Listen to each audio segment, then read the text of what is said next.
Buenas noches. Ahora voy a hablar acerca de reforma agraria en el Perú. Antes que nada, quisiera dar un pequeño contexto histórico de lo que pasaba en la sociedad en ese tiempo. En ese tiempo, Juan Velasco Alvarado estaba en el poder. Como ya sabemos, fue un gobierno autoritario y militar, por lo cual muchas veces estaba en contrario con la población, y más que la población, contra las personas que hasta en ese momento tuvieron el poder, ya sean gamonales, ciertos aristócratas y personas con grandes eh, extensiones de tierra en su poder, y también los comerciantes. Entonces, mediante la ley de decreto número 17716, que se dio el 24 de junio de 1969, se ordenó que ya no existían los latifundios, o sea, esas grandes extensiones de tierra que estaban concentradas en un pequeño grupo de personas, y se ha redistribuido esa tierra en toda la población, o más que todos los campesinos, que para ese entonces ellos vivían prácticamente como esclavos, ya que ellos trabajaban para una tercera persona, o sea, trabajaban para la persona que tenía los latifundios, y recibían prácticamente miserias, incluso este, siendo tratados como esclavos muchas veces.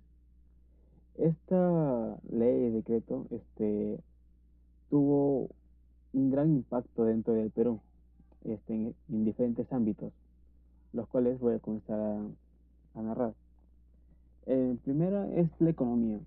Eh, como dije, se redistribuyó la tierra, pero se redistribuyó más de 9 millones de hectáreas, los cuales hasta ese momento había sido concentrado en 15.000 personas o propietarios.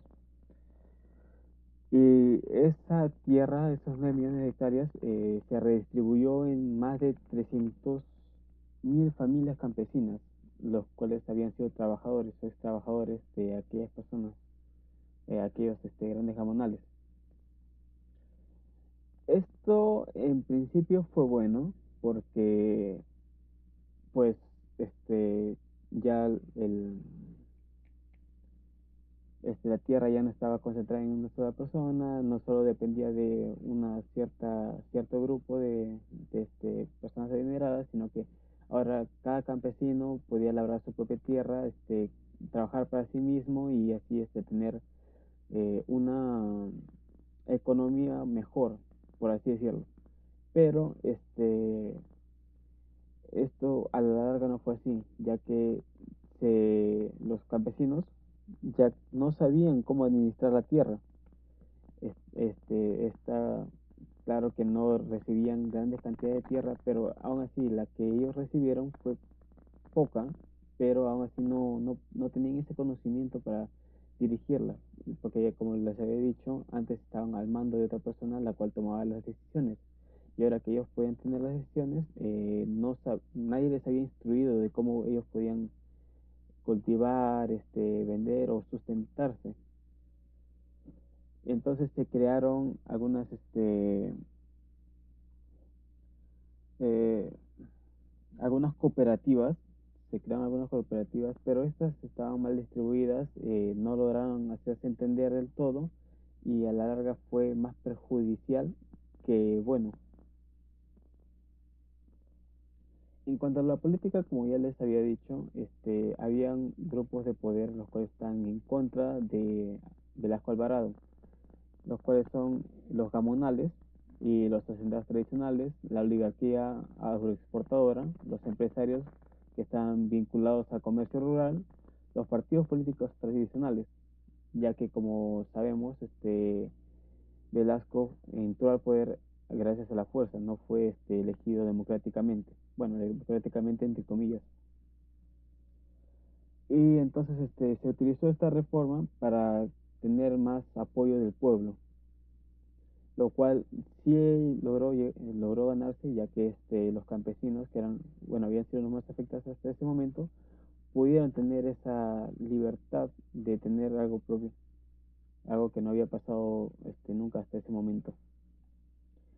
Y en lo social, se consiguieron, o sea, esta ley o redistribución de tierras tuvo impacto bueno y malo a la vez. La parte buena fue que, como ya había mencionado, las comunidades campesinas comenzaron a tener lo suyo, se empoderaron y también se les dieron bastantes derechos a ellos. Y también se les mejoró el acceso a la tierra de las personas. O sea, no era solo de unos cuantos.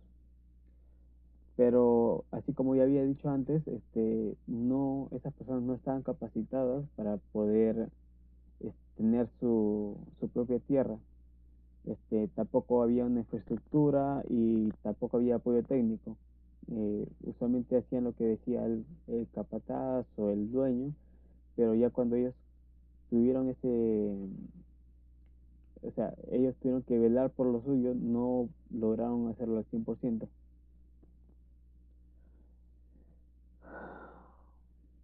Y como conclusión, podría poner que esa reforma sí fue buena, ya que las personas pudieron tener acceso a la tierra, o sea, personas que antes ni siquiera soñaban, ya que se les trataba incluso como esclavos, pudieron llegar a tener algo propio, algo suyo, lo cual incluso hasta ahora muchas familias tienen sus eh, parcelas de tierra, ellos tienen sus propios cultivos, etcétera.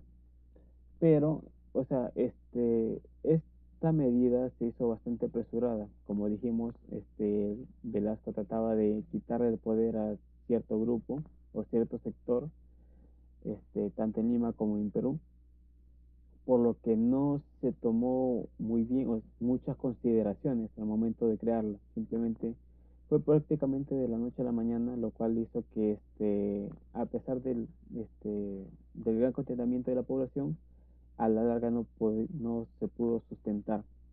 Por lo cual yo digo, o mi opinión sería que esto fue algo bueno para la sociedad, pero no se hizo de la manera correcta.